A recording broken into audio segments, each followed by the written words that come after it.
અને કોઈ પણ શિક્ષણ સંસ્થા જે ભારતીય છે, ભારત દેશની છે, એ શિક્ષણ સંસ્થામાં હંમેશા ભારતીય તત્વજ્ઞાન એનું કંઈક ને કંઈક વિચારણા થવી જોઈએ.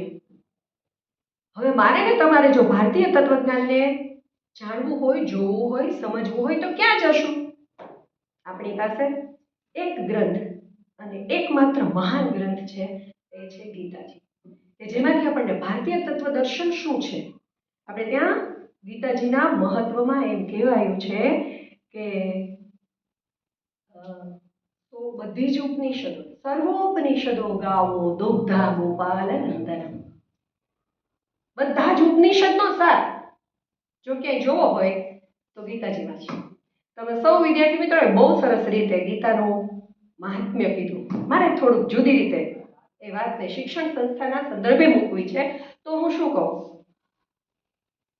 પહેલા તો એક જ નાનકડો જય ઘોષ આપણે કરવો પડે કે કૃષ્ણમ વંદે જગદગુરુ. કૃષ્ણ ભગવાન નહીં, શું વંદન કઈ રીતે કરવાના છે? જગદગુરુ. તો શિક્ષણ સંસ્થા તરીકે, એક ટીચર ટ્રેનિંગ ઇન્સ્ટિટ્યૂટ તરીકે મારે ને તમારે વિચારવાનું છે કે આ તો જગદગુરુ વાત કરી રહ્યો છે, અને તો જગદગુરુ ભણાવે એ કેવું હોય? એ પુસ્તક કયું હોય? ગીતાજી જેવું. એમાં પદ્ધતિ કઈ હોય? ગીતાજીની. શું પદ્ધતિ છે? પેલા પૂછે અર્જુન સંશય કરે, પ્રશ્ન પૂછે, પ્રશ્નની પદ્ધતિ સાચામાં સાચી પદ્ધતિ, સોક્રેટિસની પદ્ધતિ, હે ને? સમસ્યા થાય અને સમાધાન, કેટલી બધી પદ્ધતિઓ છે ગીતામાં. તો શિક્ષણની પદ્ધતિ આપણને મળે. બીજું શું થાય ખબર છે? ગુરુ કેવો હોવો જોઈએ, એક શિક્ષક કેવો હોવો જોઈએ, એની એક યોજના મળે છે તમને ગીતાજીમાંથી. શું યોજના મળે છે? કૃષ્ણ ભગવાન પહેલા શું છે કહો તો? સારથી. પછી શું બને છે ખબર છે? પહેલા સારથી, પછી સખા, હે ને? અને પછી ગુરુ. આ કૃષ્ણ ભગવાન પણ હું અને તમે શિક્ષકો છીએ, અને શિક્ષકો તરીકે મારે ને તમારે પહેલું આ કરવાનું છે, વિદ્યાર્થીને દોરી જવાનું છે. દોર્યા પછી રોજ એની સાથે રહીને એના સખા બનીને એને આપણે જે કહેવાનું છે એ મિત્રવત કહેવાનું છે. પણ પછી એક ભૂમિકા આવે છે કે જ્યારે એ શિષ્યત્વ પાકે છે અને ગુરુ છે એ ગુરુ તત્વને પણ પામી ચૂકે છે, ત્યારે એ પોતાની ભૂમિકા બદલે છે અને કૃષ્ણ ભગવાન અર્જુનને એના બધા જ વિચારો, સંકલ્પ વિકલ્પ બધું શમી જાય છે, ત્યારે એને ગુરુ બની અને વિદ્યા આપે છે, અધ્યાત્મ વિદ્યા. એ ગીતાજી કે જેને ગાંધીજીએ એમ કીધું કે મારી માતાનું દૂધ પી અને મારું શરીર ઉછળ્યું, પણ મને પોષણ જો કોઈ આપ્યું હોય તો એ ગીતામાં છે. તો વિનોબાજીને યાદ કરીએ. વિનોબાજીએ શું કીધું? વિનોબાજી એમ કીધું, ગીતા માજી આઈ, મારી માં છે ગીતા, કારણ કે એ આપણું પોષણ કરે છે. બહુ બધું ગીતાજી વિશે કહેવાયું છે. આ એકમાત્ર ગ્રંથ એવો છે જગતમાં કદાચ કે જેની જન્મ જયંતિ આટલા વર્ષથી ઉજવાય છે, અને તમે સરસ શ્લોકો બધા ટાંક્યા. અને મારે કેવું છે કે તમે આવતીકાલના શિક્ષકો છો, તો IKS ઇન્ડિયન નોલેજ સિસ્ટમ યાદ રાખજો. એક જુદું ડિપાર્ટમેન્ટ થયું છે IKS ઇન્ડિયન નોલેજ સિસ્ટમ. એટલે મારે ને તમારે આપણા શાળા વર્ગખંડ બધામાં ક્યાંક ક્યાંક જ્યાં આપણાથી થાય ત્યાં ભારતીય શિક્ષણ દર્શન, ભારતીય સંસ્કૃતિ દર્શન, ભારતીય ધર્મ દર્શનને જોડવાનું છે. તો એમાં હમણાં જ તાજેતરમાં તમે વાંચ્યું હોય તો ગીતાને અભ્યાસક્રમમાં સ્થાન આપી દેવામાં આવ્યું છે, હે ને? તો આવતીકાલના શિક્ષકો તરીકે મારી અને તમારી સૌની ભૂમિકા શું છે કે આપણે સૌ પહેલાં તો ગીતાને સમજીએ. અને તમે હમણાં જ એ ગીતાને સમજવાનો, સમજાવવાનો પ્રયાસ નાનો એવો કર્યો. તો આપણે સાથે રહીને શિક્ષકો બનીએ, સારથી બનીએ, પછી સખા બનીએ, અને પછી આપણે કૃષ્ણ તો નહીં બની શકીએ પણ કૃષ્ણના અંશ જરૂર બની શકીએ. એટલે કૃષ્ણના અંશ તરીકે મારે ને તમારે થોડું ગુરુ તત્વ આપણામાં પ્રગટાવવાની કોશિશ કરવાની છે. અને ત્યારે બાળકનું, હા હજી એક કહું તમને, ગીતાના 18 અધ્યાય સત્ય પ્રેમ કરુણા ખરું, જ્ઞાન ભક્તિ કર્મ ખરું, પણ તમે લઈ લ્યો ને આપણા ટેક્સોનોમીમાં 3 ડોમેઇનમાં કામ કરવાનું છે: જ્ઞાનાત્મક, ક્રિયાત્મક, ભાવાત્મક, હે ને? એફેક્ટિવ, સાયકોમોટર અને કોગ્નિટિવ, ત્રણેયમાં કરવાનું. શું થયું? એ જ છે ને ગીતાના 3 કર્મ. એટલે આપણે જેને ક્રિએટિવ પાસું કહીએ છીએ, બરાબર? ભાવાત્મક, એફેક્ટિવ ડોમેઇન, અને કોગ્નિટિવ એટલે જ્ઞાનાત્મક. ક્યાં આઘું છે ગીતાને શિક્ષણને તો સાવ લાગે વળગે છે. અને એટલે કૃષ્ણ ભગવાન છે એ એટલે જગતગુરુના સ્થાનેથી આ કહે છે. પણ ગીતાના રચનાકાર કોણ છે? ગીતા કોણે રચી? છોકરાઓ પાછળ.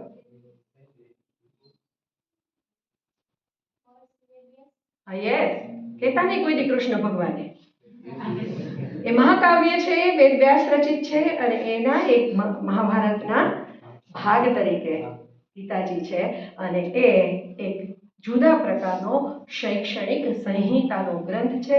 મારે તમારે શિક્ષકો તરીકે આજે, કાલે, કાયમ અને જીવનને પણ નિર્માણ કરવું હોય તો આ ગ્રંથ છે એને ખોલવો જ રહ્યો, એના શ્લોકોને સમજવા જ રહ્યા, એના ભાષ્યો જે જુદા જુદા લોકોએ કર્યા છે, એના અર્થઘટનો, ભાષ્યો એટલે અર્થઘટન, જુદા જુદા કેટલાય વિદ્વાનોએ આપ્યા છે, એને આપણે કરવા જ રહ્યા.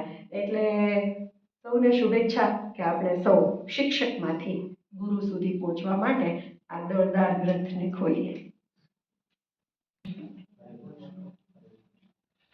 ગીતાજીનો જન્મ માગશર સુદ 11ના થયો છે. ગીતાજીમાં 1 થી 18 અધ્યાયમાં વર્ણિત કરવામાં આવ્યો છે, જેમાં 700 શ્લોક દ્વારા આખી રચના કરવામાં આવી છે. એમાં અલગ અલગ અધ્યાય અલગ અલગ પ્રકારનો ભાવ વ્યક્ત કરે છે. એમાં શું કહે, જે પહેલું છે અર્જુનનો વિષાદ યોગ, એમાં અર્જુનના અલગ અલગ પ્રશ્નો છે એમાં વર્ણન કરવામાં આવ્યા છે. અધ્યાય નંબર 10 વિભૂતિ યોગ, એમાં મહાપુરુષોના જે કંઈ લક્ષણો છે સ્થિત પ્રજ્ઞાના અને અલગ અલગ પ્રકારના વર્ણિત છે, એના દ્વારા આપણે વિભૂતિ યોગ ના શ્લોક બંધ કરવામાં આવ્યા છે. જેમાં અલગ અલગ પ્રકારે આપણે વ્યવહાર જીવનમાં પણ કેવી રીતે સ્થિરતા લઈ આવી, કેવી રીતે આપણા વિચારોને વ્યક્ત કરવા, કેવી રીતે આપણા વિચારોનું વર્ણન કરવું, એટલે આ ગીતાજીમાંથી શીખવા મળે છે. શ્રી કૃષ્ણાય વયમ નમઃ.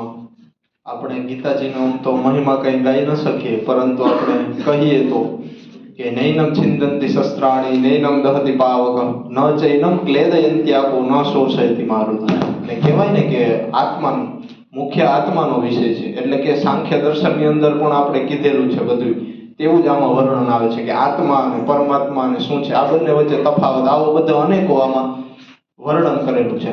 તો કે આત્માને કોઈ પણ નૈનમ છિંદંતિ શસ્ત્રાણી, શસ્ત્ર વડે કોઈ પણ આત્માને મારી નથી શકતું. નૈનમ દહતિ પાવક એટલે કે અગ્નિ પણ તેને બુઝાવી નથી અથવા તો જલાવી નથી શકતું. નૈનમ છિંદંતિ શસ્ત્રાણી નૈનમ દહતિ પાવક ન ચૈનમ ક્લેદયંત્યાપો એટલે કે વાદળો પણ એટલે કે પાણી પણ તેને ભીંજવી નથી શકતી, અને ન શોષયતિ મારુત એટલે કે મારુત એટલે કે વાયુ પણ તેને સુકાવી શકતું નથી. તો આવી રીતે આપણે ગીતાજીનો ખૂબ જ મહિમા છે. તો આપ સર્વને ગીતા જયંતિની ખૂબ ખૂબ શુભકામના. ગીતા પ્રસાદ મિટાય વિષાદ. વિષાદ એટલે કે રાગ, દ્વેષ, લોભ અને મોહ, ક્રોધ. તો આ જમાનામાં વિષાદને દૂર કરશે કોણ? આ વિષાદમાં આપણે માર્ગદર્શન દેશે કોણ? તો આ વિષાદમાં માર્ગદર્શન માટે એક માત્ર ને માત્ર ઉપાય છે ગીતા. કહેવાય છે ને કે ભોગોમાં ભટકી ગયો, લાચારીમાં લપસી ગયો, સમસ્યાઓમાં અટકી ગયો. જેને મળ્યો છે ગીતા વિચારનો પ્રસાદ, તે જ આબાદ થઈ ગયો અને જીવનમાં પોતાનું નામ કરી ગયો. सुलझेगी नहीं समस्या बारूद और हथियारों से, सुलझेगी नहीं समस्या बारूद और हथियारों से, हर उलझन सुलझा सकते हैं गीता दिव्य विचारों से.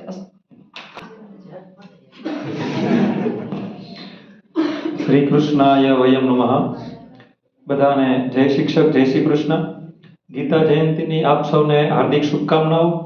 ગીતાજી એક એવો ગ્રંથ છે કે જેનું પઠન કરવાથી કોઈ પણ વ્યક્તિ કે જેનું નિધન થયું હોય એ વ્યક્તિની પાછળ જો ગીતાજીના પાઠ કરવામાં આવે તો એ વ્યક્તિને એ સ્વર્ગની પ્રાપ્તિ, જે વૈકુંઠ લોકની પ્રાપ્તિ થાય છે. અંતે એક ગીતાજીનો એક શ્લોક બોલીશ કે ઉર્ધ્વમૂલઃ મધઃ શાખઃ અશ્વત્થં પ્રાહુરવ્યયમ છંદાંશી યસ્ય પર્ણાની યસ્તમ વેદ ગીત અસ્તુ. આપણે બધાને ખબર છે કે 25 ડિસેમ્બર એટલે ગીતા જયંતિ. શ્રીમદ ભગવદ ગીતાની વાત આવે અને પૂર્ણ પુરુષોત્તમ એવા શ્રી કૃષ્ણ આપણને યાદ ન આવે એવું તો કદાચ શક્ય જ ન બને. તો શ્રી કૃષ્ણ એ શ્રીમદ ભગવદ ગીતામાં ઘણા બધા અર્જુનને ઉપદેશો આપેલા હતા. શ્રીમદ ભગવદ ગીતામાં એવા આપણને વિરોધાભાસ જોવા મળે છે. જેમ કે એક ઘટના કહું તો આખા કુરુક્ષેત્રના મેદાનમાં જ્યારે પાંડવો અને કૌરવોનું યુદ્ધ ચાલતું હતું, આખી જગ્યાએ લોહી લુહાણ અને બધાય પાંડવો અને કૌરવ એકબીજા સાથે યુદ્ધ કરતા હતા, ત્યારે શ્રી કૃષ્ણ ઉપદેશ આપે છે કે અહિંસા પરમો ધર્મ. અને આપણને જોવા મળે છે ત્યાં કરી હિંસા.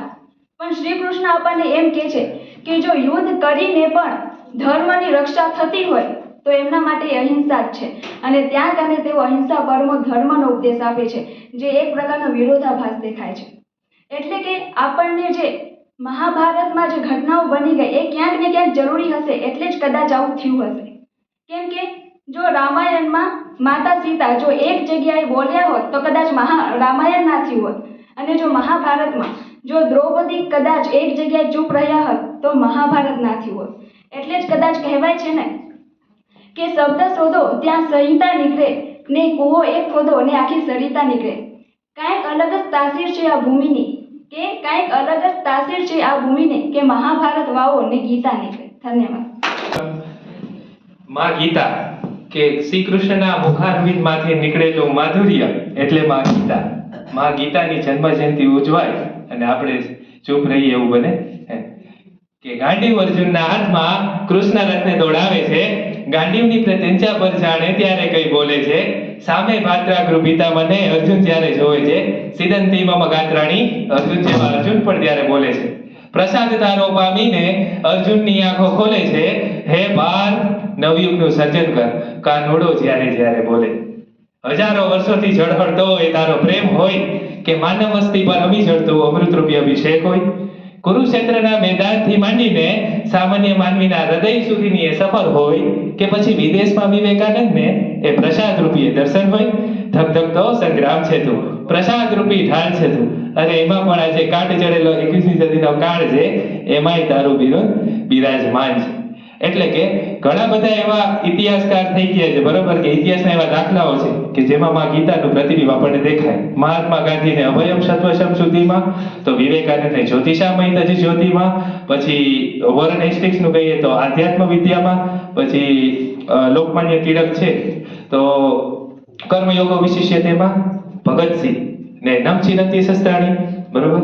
એટલે જ કહેવાય છે કે ગીતા કેવળ ગ્રંથ નથી, એ તો જીવનનો ધબકાર. સત્ય સનાતન કેવા જન્મ્યો કૃષ્ણ રૂપી અવતાર, કૃષ્ણમ વંદે જગદગુરુ. Thank you. શિક્ષક, અહીંયા દ્વિતીય અધ્યાયનો 63મો શ્લોક છે. ક્રોધાદ ભવતી सम्मोहः स्मृतिविभ्रमः स्मृतिं भ्रष्टाद् बुद्धिनाशात् प्रणश्यति. એટલે એવું કહેવામાં આવે છે કે ક્રોધથી મનુષ્યની મતિ ભ્રષ્ટ થઈ જાય છે અને એનાથી સ્મૃતિ પણ એની ભ્રષ્ટ થઈ જાય છે, અને જ્યારે સ્મૃતિ ભ્રષ્ટ થાય છે ત્યારે મનુષ્યની બુદ્ધિનો નાશ થાય છે, અને જ્યારે બુદ્ધિનો નાશ થઈ જાય છે ત્યારે મનુષ્ય પોતે જ પોતાનો નાશ કરી બેસે છે. Thank you. કર્તવ્ય કિમન્યે શાસ્ત્ર વિસ્તરૈઃ યા સ્વયં પદ્મનાભસ્ય મુખપદ્માદ વિનિસૃતા. ગીતા ગીયતે સા ગીતા. જીવાત્મા અને પરમાત્મા વચ્ચે ફરક એટલો જ છે કે જીવાત્મા જે ગાય એને ગીત કહેવાય અને પરમાત્મા જે ગાય એને ગીતા કહેવાય. આપણે સામાન્ય રીતે ગીતાજીનું આમ જોવા જઈએ તો આપણે મૂળ જાણીએ છીએ કે એમાં 18 અધ્યાય છે અને 700 શ્લોક છે, અને મૂળ એ મહાભારતમાં છે. જેમ મહાભારતમાં 1,00,000 શ્લોક છે, 18 પર્વ છે, પરંતુ ગીતાજી કયા પર્વમાં આવે છે? 18 પર્વમાંથી તો ભીષ્મ પર્વમાં આવે છે. એ ભીષ્મ પર્વનું એક નાનકડું એવું એક ગીતા છે. મૂળ મહાભારતમાં 42 ગીતાઓ છે, 42 ગીતાઓ. મૂળ કેન્દ્રમાં શ્રીમદ ભગવદ ગીતાને ધ્યાનમાં કેન્દ્રિતમાં રાખવામાં આવે છે. મૂળ 42 ગીતાઓ છે અને એમાં ગીતાજીમાં 9મા અધ્યાયના 22મા શ્લોકમાં ભગવાન કહે છે, અનન્યાસ ચિંતયંતો મામ યે જનાઃ પર્યુપાસતે તેષાં નિત્યાભિયુક્તાનાં યોગક્ષેમં વહામ્યહમ. ગીતા જયંતિની ખૂબ ખૂબ શુભકામના. આજે હું તમને પરમ પૂજ્ય પાંડુરંગ શાસ્ત્રી અઠવાડિયે જે ગીતા સંદેશ આપ્યો છે તેના વિશે કહીશ. કર્યા વગર કંઈ મળતું નથી, મફતનું લઈશ નહીં. કરેલું ફોગટ જતું નથી, નિરાશ થઈશ નહીં. કામ કરવાની શક્તિ તારામાં છે, લઘુ ગ્રંથિ બાંધીશ નહીં. કામ કરતો જા, હાંક મારતો જા, મદદ તૈયાર છે, વિશ્વાસ ગુમાવીશ નહીં. ટૂંકમાં આખા ગીતામાં તમને કર્મના મહત્વ ઉપર વધારે ભાર આપવામાં આવે. તમે જેટલું કર્મ વધારે કરશો એટલું તમને એનું સારું પરિણામ પ્રાપ્ત થશે. અસ્તુ.